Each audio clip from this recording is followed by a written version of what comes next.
You are now entering a doorway that was never meant to be found. A frequency between logic and fear, static and memory, truth and illusion. There is no time here, no map, only stories, each one a transmission from the edge of understanding and the boundary beyond. This is not a channel. This is not a dream. This is Mr. Zone. You're listening to Mr. Zone, where logic ends and shadows begin. Tonight's story is about an actor chasing the role of a lifetime.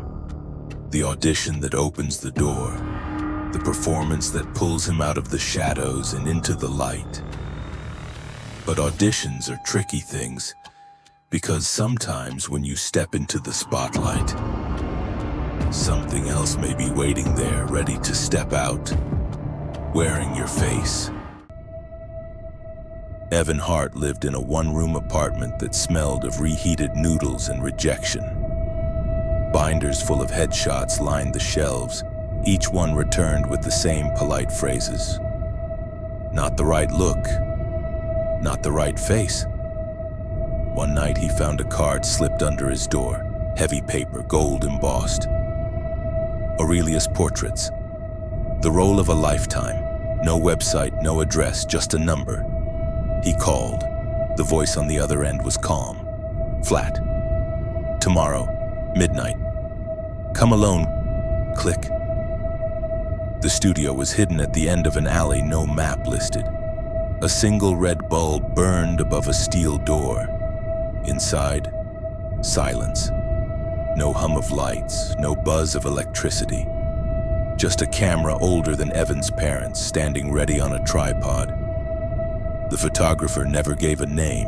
His eyes were like old film, black, flat, and already developed.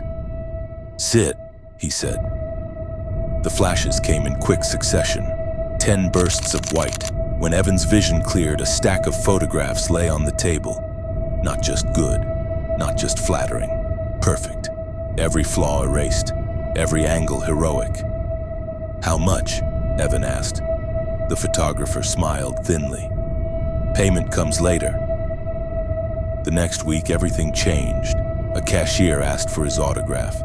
A taxi driver swore he'd seen him in a car commercial. On the subway, a row of toothpaste ads smiled down at him, his face bright and clean. But Evan had never posed for any of it.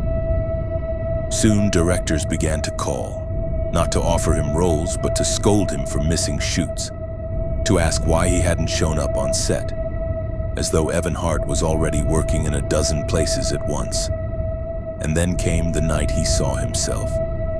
Across the street, in a suit Evan didn't own, walking like he owned the world. Their eyes met. The double smiled, too wide, too certain. Evan shouted, but the man vanished into the crowd. Panicked, Evan searched for the studio. The alley was gone, nothing but bricks. At home, the photographs on his table had changed. No longer headshots, now they were action shots. His double, waving from a red carpet, laughing in a trailer, holding an award Evan had never won. Evan ripped them to shreds, but the next morning new ones were back, neater, cleaner, a career unfolding without him.